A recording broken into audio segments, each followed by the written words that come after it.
Centro Terapéutico Cristiano presenta Radio Charlas, un espacio para capacitarnos, aprender juntos y recordar herramientas útiles para aplicar a nuestra vida.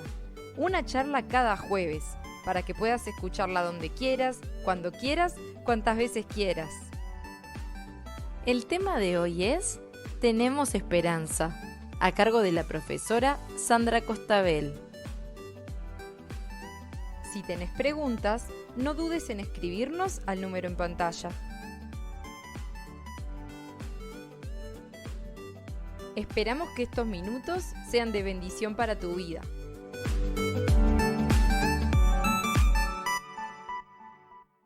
Y bueno, hoy vamos a hablar de la esperanza, y un a pesar de todo aparece ahí, porque la humanidad, según vamos a estar viendo hoy, ha tenido una trágica historia, ¿no? ¿Desde cuándo estamos tan, cómo vieron que hay dichos populares la gente? Pero, mijo, te orinó un elefante, ¿qué te dicen cosas así, no? Cuando uno le pasa todo mal. Pero sí, a veces te dicen dichos así como diciendo, pero mijo, vos te pasa de todo te pasa a vos. Y en la humanidad, ¿desde cuándo estamos así? Y vamos a ir al Génesis 3, ahí nomás cerquita, cuando todo se entró a complicar, vamos a hacer una lectura para recordar qué nos ha pasado. Bueno, recuerdan la creación, todo aquello que empezamos en el 1 y después dice, entre los animales salvajes que Dios creó, no había otro más astuto que la serpiente. Un día, la serpiente le dijo a la mujer, ¿sí que Dios les dijo que no comieran de ningún árbol del jardín? La mujer le contestó, sí, podemos comer de cualquier árbol del jardín. Lo que Dios nos dijo fue, en medio del jardín hay un árbol que no deben tocarlo. Tampoco vayan a comer de su fruto, pues si lo hacen, morirán. Pero la serpiente insistió, eso es mentira. No morirán. Dios bien sabe que cuando ustedes coman del fruto de ese árbol, serán iguales a Dios y podrán conocer el bien y el mal. La mujer se fijó en que el fruto del árbol sí se podía comer y que solo de verlo se le antojaba, le daba ganas. Yo estoy leyendo una versión actual, les digo por si alguno está leyendo y se entrevera un poco, dice, es de la traducción actual. Así que al verlo, ¿no? ¿Qué fruta les dan ganas a ustedes? En verano la sandía, seguro. Y todo se le antojaba, vio el fruto y tenía ganas de comerlo. Arrancó entonces uno de los frutos y comió. Luego le dio a su esposo, que estaba allí con ella, y también él comió. En ese mismo instante se dieron cuenta de lo que habían hecho y de que estaban desnudos. Entonces tomaron unas hojas de higuera y las cosieron para cubrirse con ellas. Con el viento de la tarde, el hombre y su esposa oyeron que Dios iba y venía por el jardín, así que corrieron a esconderse de él entre los árboles. Pero Dios llamó al hombre y le preguntó, ¿dónde estás? Y el hombre le contestó, oí tu voz en el jardín y tuve miedo, pues estoy desnudo, por eso corrí a esconderme. ¿Y cómo sabes que estás desnudo?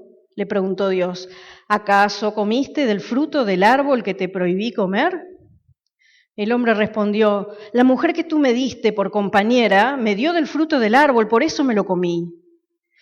Dios se dirigió entonces a la mujer y le dijo, ¿qué es lo que has hecho?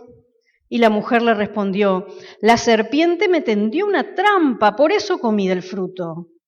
Entonces Dios le dijo a la serpiente, por esto que has hecho, maldita seas, más que todo animal doméstico, más que todo animal salvaje. Mientras tengas vida, te arrastrarás sobre tu vientre y comerás el polvo de la tierra. Haré que tú y la mujer sean enemigas, pondré enemistad entre sus descendientes y los tuyos. Un hijo suyo te aplastará la cabeza y tú le morderás el talón. A la mujer le dijo, cuando tengas tus hijos, haré que los tengas con muchos dolores. A pesar de todo, desearás tener hijos con tu esposo y él será quien te domine. Al hombre le dijo, ahora, por tu culpa, la tierra estará bajo maldición, pues la hiciste caso a tu esposa y comiste del árbol del que te prohibí comer. Por eso, mientras tengas vida, te costará mucho trabajo obtener de la tierra tu alimento. Solo te dará espinos que te hieran y la hierba del campo será tu alimento. Muy duro tendrás que trabajar para conseguir tus alimentos. Así será hasta el día en que mueras y vuelvas al polvo de la tierra, del cual fuiste tomado. Tú no eres más que polvo, y al polvo tendrás que volver. Entonces, el hombre le puso a su esposa el nombre de Eva, porque ella sería la madre de todos los que iban a vivir en la tierra. Y luego Dios vistió al hombre y a su esposa con ropas de piel y dijo: ahora el hombre y la mujer son como unos de nosotros, pues conocen el bien y el mal. Si llegaran a comer algún fruto del árbol de la vida, podrían vivir para siempre. Por eso Dios los expulsó del jardín del Edén y puso al hombre a cultivar la tierra donde había sido formado. Bueno, lo leí todo, disculpen que es un capítulo entero, pero es que ahí empezó el problema, ¿no? Entonces tenemos que leer el detallecito de cuál fue el problema en el cual nos estuvimos metiendo. Por ahí aparece, en relación a esta entrega en la cruz y resurrección, en el Génesis 3 ya aparece que un hijo de la mujer te aplastará la cabeza, le dijo a la serpiente, y tú le morderás el talón, ¿no? Ya aparece una reseña a lo que iba a pasar tantísimos años después. Perfecto, Génesis 3 entonces comienza aquí la tragedia de la humanidad. Y vemos algunos puntos ahí que estuvimos leyendo recién. Uno de ellos, Dios creó todo lindo, bello, vieron que decía en el Génesis, dice que Dios creó belleza, definió qué era lo bueno, qué era lo malo, vieron que siempre cuando iba creando decía, y esto a Dios le pareció bueno, pero le dio a los humanos la elección de aceptar eso o de definir ellos mismos el concepto del bien y del mal. En realidad Dios ya había dicho, esto está bueno, esto es bueno para el hombre, para la mujer.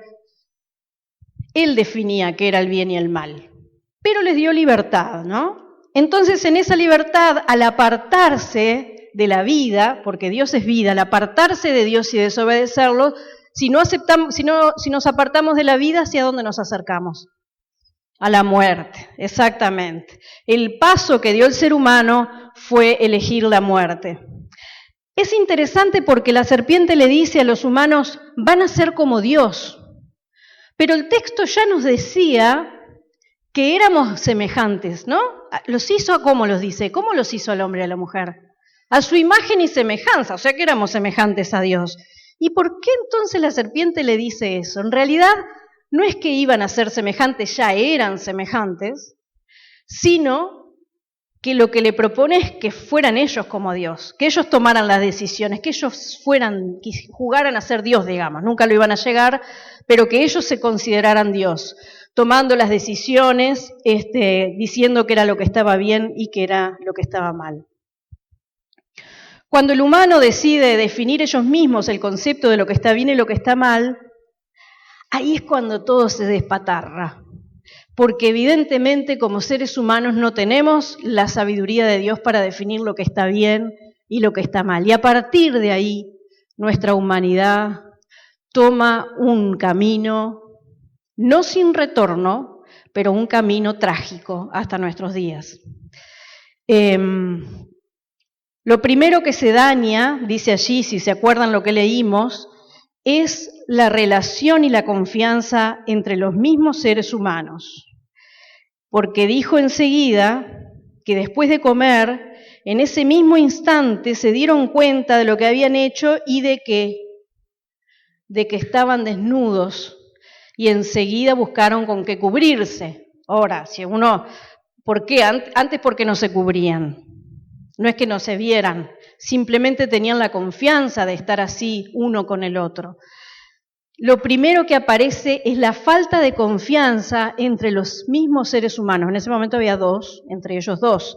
Pero vemos que esta historia se repite a lo largo de toda la humanidad. Si no, díganle ahora a Putin que por qué armó todo este lío, ¿no? ¿Cuál era su falta de confianza?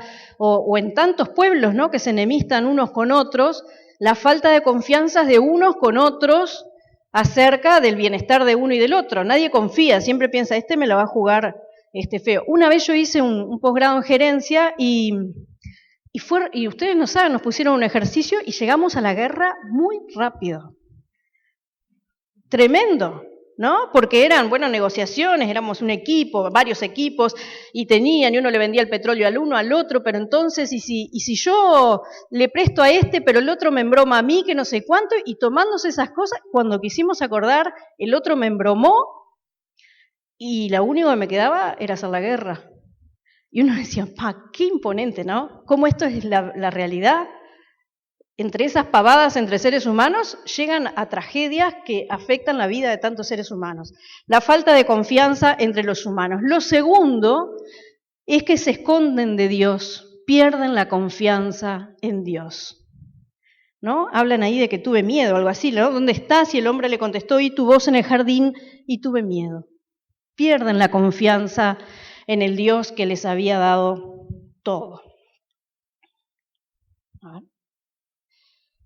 Bien, perfecto, ahí cambió, bárbaro. Nos llevamos bárbaro con la tecnología. Bueno, lo primero entonces es que Dios, ante todo este desastre, enseguida promete un rescate, una solución. Porque el texto que decía al comienzo, que un hijo suyo, un hijo de la mujer te aplastará la cabeza, le dice a la serpiente, y tú le morderás el talón, está hablando de Jesús. O sea que en medio del desastre Dios ya anuncia que iba a haber una solución. Por eso digo, no es una tragedia sin retorno. Hay un retorno y Dios ya lo estaba anunciando ahí. Pero ahí pasa Dios a hacer un montón de anunciaciones a los implicados en el lío que había ocurrido, ¿no? Uno de ellos anuncia la muerte física. Ustedes vieron que les dice, ¿no? Cómo va, y hasta el día de hoy no hemos podido salir de ese problema, ¿no? Todos morimos en algún momento. El deterioro físico se nos hace cada vez más presente a partir de los años, y a veces hay muertes que no necesariamente son de los años, sino por otras razones. Después anuncia el pesar y la explotación entre los seres humanos, cosas que también continúan hasta hoy. Yo miraba algunos datos y decía, 3 de cada 1000 personas en todo el mundo están en trabajo forzoso. 18.7 millones de trabajadores, el 90%, son explotados en la economía privada por individuos o por empresas. Esos son datos de ahora, ¿no? Una situación de explotación, cuando habla del trabajo, de trabajar, de no estar contentos con el trabajo, ¿no? De ser realmente usados por esos que quieren el poder para su propio beneficio, ¿no? Y el ser humano allí sometido a eso porque si no, no puede comer. Anuncia el dolor de la mujer y la dominación por parte del hombre, un tema que hoy se habla muchísimo, ¿no? El tema de la violencia de género, bueno, acá tengo algunos datos, 1 de cada 3 mujeres en el mundo ha sufrido violencia física o sexual por parte de su pareja o su expareja, 3 de cada 5 mujeres asesinadas lo fueron a manos de su pareja o expareja o por algún miembro de la familia. En fin, son datos a nivel mundial, pero sabemos que Uruguay está bastante bien posicionado o mal posicionado, si le queremos, en esta temática también. Así que cuando ella dice cómo el hombre la iba a dominar, ya lo estaba, es un problema que surge de todo este lío también, ¿no? Anunció también el deterioro de la tierra bajo la mano del ser humano. La última vez que vine hablamos pila de eso, de la ecología y de cómo estábamos dañando la tierra, pero bueno, está claro que estamos en un grave problema ambiental en este momento porque el ser humano no ha sido un buen administrador de los recursos naturales que Dios nos ha regalado. Así que bueno, vamos ahora a salir del episodio de Génesis 3, solo quería que supiéramos que ahí arranca el asunto. Finalmente ellos fueron expulsados del huerto y empezamos nuestra historia humana. Ni que hablar, no me voy a centrar ahora en que poquito tiempo después, cuando nacen los hijos de Adán y Eva, empieza el primer asesinato, primero, así. Pero hoy no vamos a ver ese texto, simplemente vamos a hacer un repaso por los grandes acontecimientos a nivel de la historia humana, ¿no? Tenemos el Imperio Romano, que lo conocemos bastante bien porque como los cristianos estudiamos la Biblia y justamente Jesús vivió en este tiempo, habla mucho de la crueldad de los romanos. Ellos eran que se acuerdan aquello de ser Dios, ¿no? De ser como Dios, conquistar y tener y dominar, ¿no? Fíjense, fueron conquistando hasta 7 millones de kilómetros cuadrados, ahí ven buena parte de Europa, de Asia, de norte de África. Todo eso llegó a ser el Imperio Romano en aquel tiempo donde no había aviones, no había, o sea, era todo conquista a caballo y a pie, ¿no? Y a moverse, Si sería tremenda la conquista entonces. La organización jerárquica en el momento era de esa manera. Cuando vivió Jesús era así también, estaban los patricios, los plebeyos y los esclavos, y toda la organización económica estaba en base al trabajo de los esclavos. ¿Cómo hoy? Ustedes me dirán, pero ya se abolió la esclavitud. Sí, legalmente sí, pero sabemos que hay una gran base económica que funciona también por la mano de obra esclava. Para que yo acá tenga esta tablet, este celular y todo eso, se necesita un mineral que tiene esclavizados un montón de nenes chicos en África para sacar ese mineral y construir estos aparatitos que además no duran mucho, entonces hay que comprar siempre, ¿no? La ropa esa que compramos de marca, barata, porque se usa y la publicitan y por lo tanto la queremos tener, se hace bajo condiciones de esclavitud. Esto que China nos vende tan barato y pudo competir con nuestras industrias, es tan barato porque la gente está en condiciones de esclavitud. Entonces, sigue la base económica mundial siendo de una forma de explotación a los otros seres humanos y de esclavitud. También en la época de Jesús fue así, y es muy interesante, pero Jesús da como vuelta a la pirámide, ¿no?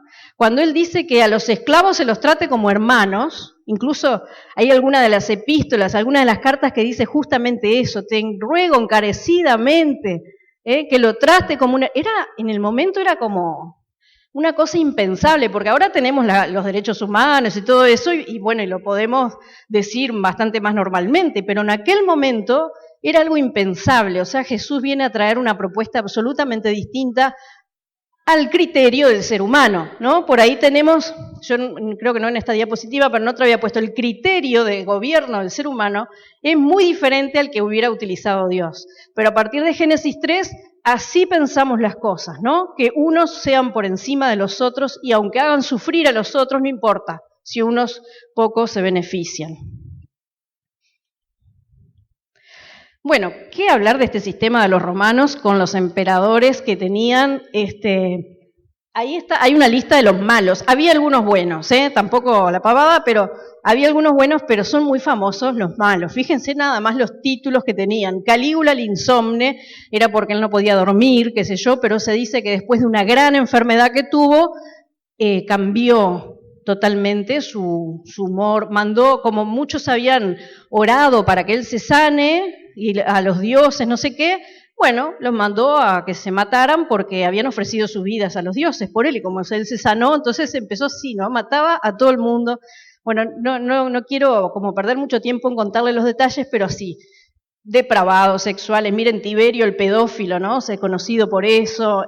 Nerón, que se mataba de risa mientras incendiaba Roma, era como un músico frustrado, digamos, él quería ser músico y dice que tocaba la lira mientras se incendiaba Roma y que tenía como también unos beneficios económicos gracias a ese incendio, y así hay otros que ahí ven, Teodosio el genocida, el mata cristianos, Diocleciano, bueno, hay diferentes emperadores. Ese es el modelo que hasta ese momento iba llevando adelante la humanidad, con ese nuevo modelo de ser Dios que tenía, ¿no?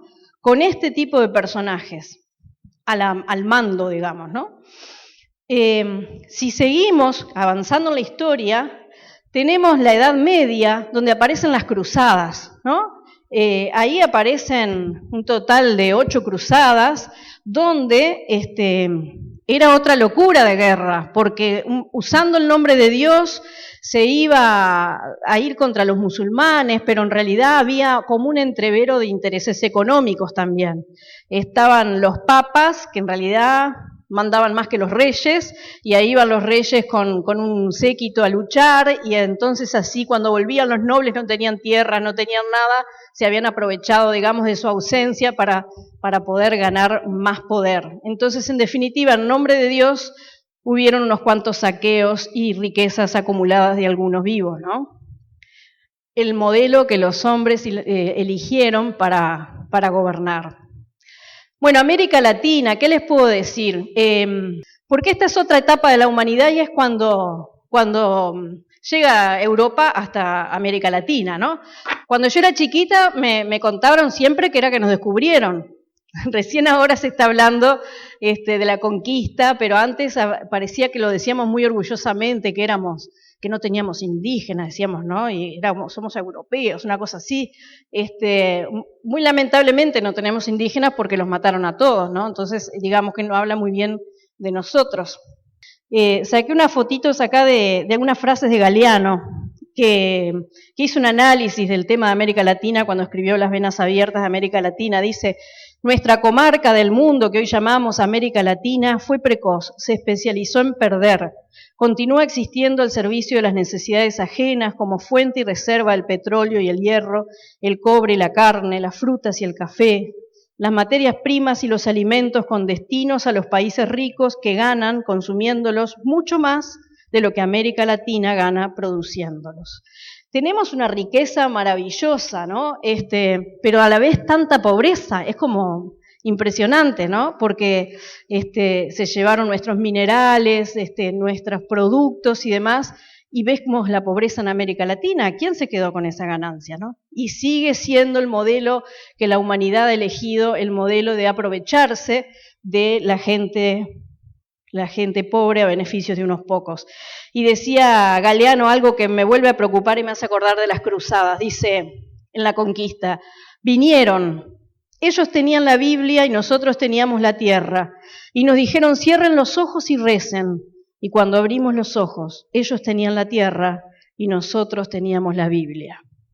Nos debería dar vergüenza, ¿no? Las cosas que se hicieron, a veces obligando a la gente a creer, y no se logró tanto, porque la gente lo que hizo fue un sincretismo impresionante, ¿no? Porque uno puede ir a los pueblos que tienen algo de indígenas y ven que han mezclado un poco el catolicismo con las creencias autóctonas, y al final no sé qué se logró con esa obligación, ¿no? Y finalmente se enriquecieron nuevamente algunos pocos. Así que nuestra humanidad, seguimos nuestro recorrido histórico entonces. Vamos a otro gran hito de la humanidad, que es la revolución industrial, que ahora en cuanto él pueda lo va a poner. La siguiente yo la pongo. Entonces, la revolución industrial, ¿qué les voy a contar? De esto hay muchísimo para contar, pero fue un lío bárbaro también. Se empezó a dejar de lado las creencias en Dios, la ciencia creció y se inventaron las máquinas, ¿no? Algunas cosas buenas, las máquinas trajeron la imprenta, la Biblia se pudo traducir y llevar a la gente, pero en realidad que la gente saliera de los campos y se fuera a las fábricas produjo eso que dice ahí: caos en las ciudades, diferencias de clases, largas jornadas laborales, condiciones de explotación para los niños, las mujeres, los hombres, y la ciencia ocupó el lugar de Dios. Seguimos con un modelo equivocado de cómo ser en este mundo. Las guerras mundiales, ¿no? Ahí tenemos la primera y la segunda. Yo no sé si acá hay alguien, porque me ha pasado a veces, la otra vez estaba en la iglesia hablando de las cuestiones de la guerra, y un señor dice: yo recuerdo un niño que a los 8 años iba cruzando una frontera, y era él, ¿no? Que ahora ya tiene cerca de 90, pero que vivió en esas cosas tan terribles, y ahora vemos el sufrimiento allí en la zona de Ucrania, en Rusia. Y hoy, ¿no? También seguimos esclavos de otras formas también, ¿no? Y ahí tenemos la tecnología que nos puede ayudar para tanta cosa, pero que nos esclaviza de tantas otras maneras, ¿no? No nos comunicamos, estamos aislados, estamos cada vez más solos y seguimos tomando decisiones equivocadas acerca de cómo ser en el mundo. Como humanidad vivimos en agonía constante y en una noche fría sin esperanza, ¿no? Y vemos el señor ahí, mira, dejándose atravesar por lo que ve en la pantalla, la otra exponiendo su intimidad ante las redes, y así vivimos en medio de una mentira digital. Pero llega la esperanza a través de un niño, ¿no? Y esto ya cambia la lógica, porque hasta ahora el poderoso, ¿quién era? Era Calígula, era, ¿no?, aquel que tenía el poder para matar, para todo, y llega por un niño indefenso. Ya Dios, miren cómo la lógica de su forma de pensar el reino es distinta. Él llega a través de un niño indefenso. El criterio del reino es el criterio de los niños, él los pone como ejemplo, ¿no? Una cama, un pesebre, el lugar de los animales. Hoy vos era que hablabas de que si nacimos en un pesebre. Yo no nací en un pesebre, pero bueno, la verdad es que el pesebre era el lugar donde, miren, una cosa así eran las viviendas en la época de Jesús, donde había una escalerita ahí y la gente con el calor se reunía arriba en los techos, hacía sus tareas y demás, y los animales los guardaban en esa pieza. Por eso yo pienso que, bueno, aparte de que no podemos hablar de electricidad en aquella época, sería un lugar oscuro para los animales, simplemente para que estén guardados. Uno no le pone mucho confort a los animales, simplemente que tengan lo que necesitan para estar el confort de los animales, que es comida y una cama para dormir o un lugar para dormir, ¿no? Cuando son las gallinas, uno le pone los palitos aquellos para que se suban y cuando son los animales, las vacas o algo, por ejemplo acá, miren, bueno, ahí hay un comedero que sería donde nació Jesús, ¿no? El pesebre es un comedero de los animales. Y esto es el prado de acá, ¿no? Esos animales son los más caros del Uruguay, los que tienen la mejor genética del Uruguay. Y esas son las camas de los animales. Y ustedes tienen personas día y noche cuidando esas camas, donde tienen, así como hoy tiene un pincho que está arreglando la paja ahí, tienen también unos palos con unos tarritos que cuando el animal levanta la colita para hacer pichí o lo que sea, le pone el tarrito para que no ensucie su cama y la tira en otro lado. Y aún así, cuando vamos los montevideanos a visitar el Prado, nos agarramos la nariz. Ahora yo quiero saber cómo sería el pesebre, donde no había un cabañero todo el tiempo cuidando, sino que simplemente era el lugar de los animales, ¿no? Como para hacernos una idea. Así que viene y cambia la lógica Jesús, ¿no? Nos cambia la lógica, miren, a la izquierda está como rasgada la foto, pero a la izquierda está el incendio de Nerón, y él tocando la lira, ¿no? Nos cambia la lógica de un loco, ¿no?, lleno de ambición y de poder, y Jesús nos muestra un líder, un rey, ¿cómo lo llamaríamos? Un maestro lleno de amor y de entrega, que en lugar de matar a todos, se deja matar él. Todo lo contrario al criterio humano, ¿no? Y viene esta lógica del reino con Jesús, y aquello que es allá, vemos los brazos acusadores de condena y de sospecha, ¿no? Aquel me fue traidor, todos estos emperadores pensaban que los traicionaban, que había complot contra ellos y a todos los mandaban a matar por las dudas. En lugar de la condena y la sospecha, Él nos da la posibilidad de vivir el perdón y la fe, ¿no? Y ahí vemos cómo abraza a aquellos más frágiles en el momento que Él vivió. La desesperación la cambia por la paz, ¿no? La desesperación que vive el ser humano aún hoy, decíamos hoy, vivimos esclavos yo puse ahí la tecnología, pero esclavos de tantas cosas, de las adicciones, de un montón de cosas, y nuestra desesperación, la depresión y tantas cosas la cambia por la paz. La ambición, ¿no? Ahí vemos empresarios ambiciosos tratando de acumular más, lo cambia por la sencillez, por la sabiduría de la sencillez humana, ¿no? ¿Cuántas veces aquel lleno de plata quisiera cambiar todo lo que tiene por tener un poquito de paz y tranquilidad interior, ¿no? Y a veces el hombre sencillo no precisa más nada, ¿no? Uno charla con ellos y ya tiene todo lo que necesita. Cambiar la maldad, aparece Nerón de nuevo ahí, el emperador malo, por la bondad, por el poder hacer el bien a otros, ¿no? Un reino totalmente diferente a lo que los seres humanos construimos. Las mujeres ultrajadas que vemos hoy, vemos ahí el puño a la izquierda, por las mujeres respetadas, que él mismo en su propia cultura machista en la que vivió, ¿no?, donde las mujeres eran apedreadas y demás, mostró una forma diferente de relacionarse, de perdonar y de valorizarlas y respetarlas. Y nos cambia a través de su mirada y de su reino la muerte para siempre, ¿Se acuerdan que cuando nos apartamos de Dios, dijimos, nos apartamos de la vida, nos acercamos a la muerte? Nos cambia esa muerte por una experiencia de vida y de vida en abundancia.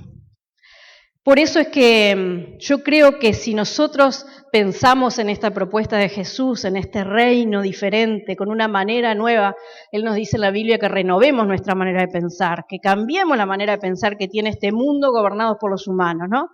Entonces vamos a experimentar todas estas cosas que han aparecido a la derecha. Y a pesar de todo lo que hemos vivido, lo que hemos decidido, nuestros malos pasos, tenemos esperanza. Él dice, yo he venido para que todos ustedes tengan vida y para que la vivan plenamente.